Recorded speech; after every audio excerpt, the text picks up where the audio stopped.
Recording in progress. Great. Good morning everyone. Hari ini temanya adalah asking for God's forgiveness, but refusing to forgive people. Minta diampuni Tuhan, tapi menolak mengampuni manusia. Teman-teman, jujur saja ya. Semua orang ingin hidup lebih baik daripada tahun-tahun sebelumnya. Itu manusiawi, ya enggak? Enggak salah. Kita ingin hidup lebih damai, lebih tenang, lebih diberkati. Tapi pertanyaannya bukan ingin atau soal tidak ingin ya. Pertanyaannya, mengapa banyak orang Kristen hidupnya tidak pernah benar-benar damai? Padahal doanya rajin, ibadahnya rutin ya. Bahkan ikut Zoom ya pagi sana sini banyak ya. Banyak hafal ayat. Jawabannya seringkali sederhana. Tapi sebetulnya menyakitkan ya. Karena hatinya penuh dengan apa? Kepahitan. Mari kita mundur sebentar ya dan renungkan selama di tahun 2025. Ada keberhasilan, ada kegagalan. Ada doa yang belum dijawab, ada yang sudah dijawab, ya enggak? Ada relasi yang membaik, tapi ada juga relasi yang rusak. Dan kalau kita mau jujur, banyak masalah kita bukan karena iblis. Bukan. Tapi karena hati kita sendiri. Kita semua punya kelebihan dan kekurangan. Ya enggak? Kita semua pernah salah. Pasti dong. Siapa sih manusia yang sempurna? Pasti pernah salah. Cuman masalahnya mau mengakui salah atau enggak. Kita semua pernah melukai dan bahkan dilukai dalam pergaulan sehari-hari, ya enggak? Masalahnya kita ingin Tuhan menerima kita apa adanya, tapi kita menolak menerima orang lain apa adanya. Nah, ini masalah.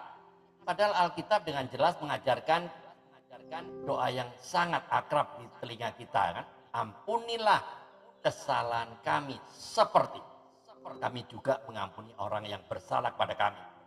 Sekarang mari kita jujur ya dan berhenti main topeng-topeng rohani. Apakah Tuhan akan mengampuni kita sementara kita menolak mengampuni orang lain? Yesus sendiri menjawabnya dengan tegas kan dan keras. Jika kamu tidak mengampuni orang, Bapamu juga tidak akan mengampuni kesalahan kamu. Ini bukan ancaman pendeta loh. Ini perkataan Tuhan Yesus sendiri. Ada orang Kristen yang datang berdoa sambil menangis-nangis. Katanya, Tuhan ampuni aku banyak salah. Tapi setelah amin, apa yang terjadi? Dia masih memelihara dendam bertahun-tahun. Masih menyimpan luka-luka lama. Masih mengungkit kesalahan orang yang bahkan sudah lupa. Ia ingin dosanya sendiri dihapus Tuhan. Tapi ia menyimpan dosa orang lain dalam arsip hatinya. Nah, ini yang terjadi. Teman-teman, mengampuni atau pengampunan bukan soal perasaan. Pengampunan adalah soal ketaatan. Teman-teman, ada juga tipe orang Kristen yang seperti ini. Kalau salah sama Tuhan, doanya cepat sekali. Tuhan ampuni aku. Aku lemah Tuhan. Tapi kalau orang lain yang salah sedikit saja, wah itu nggak bisa dilupakan. Sekali orang menyakiti saya, selamanya saya akan ingat. Lucunya begini kan, kita ingin Tuhan pakai penghapus besar untuk dosa-dosa kita. Tapi kita pakai spidol permanen untuk kesalahan orang lain. Ironis, tapi nyata, ya enggak?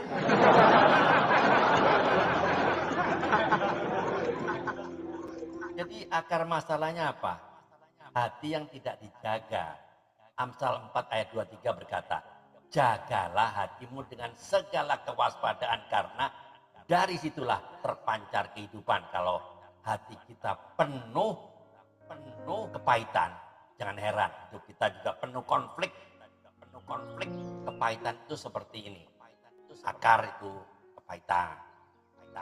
Batang itu kekecewaan. Dahan itu kekesalan. Ya, kekesalan itu dahan itu. Ranting itu kemarahan. Daun itu kebencian. Buah hidup tanpa damai. Dan buah inilah yang kita makan setiap hari. Rasul Paulus berkata begini dalam 2 Korintus 13 ayat 11. Oke, yang pintar mencatat ya. Bersukacitalah, terimalah nasihat, sehati sepikir, maka Allah sumber kasih dan damai sejahtera akan menyertai kamu. Perhatikan urutannya ya, terima nasihat dulu, ya enggak? Baru damai menyertai.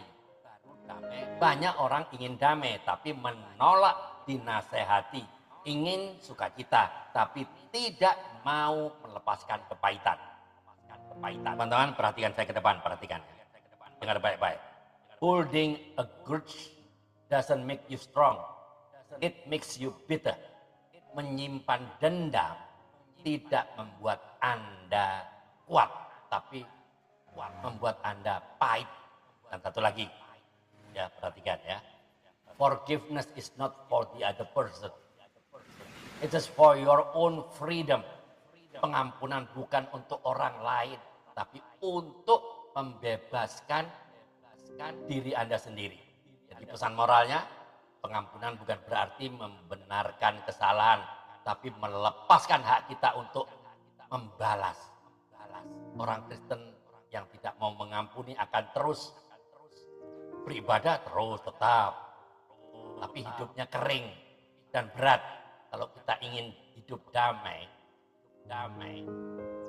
dan bersukacita, hiduplah dalam kebenaran firman Tuhan dan izinkan hati kita diproses oleh Tuhan.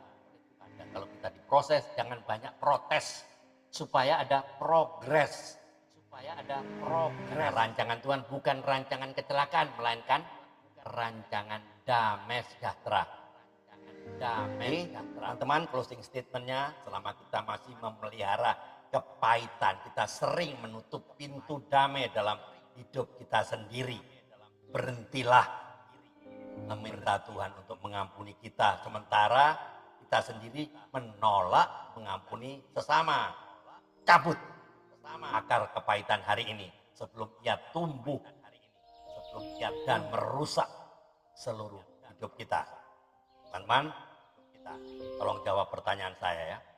Jawab jujur dan renungkan masing-masing. Satu, siapa orang yang sampai hari ini masih sulit Anda ampuni? Dua. Apakah Anda sedang menuntut pengampunan Tuhan tapi menolak memberikannya kepada orang lain? Tiga.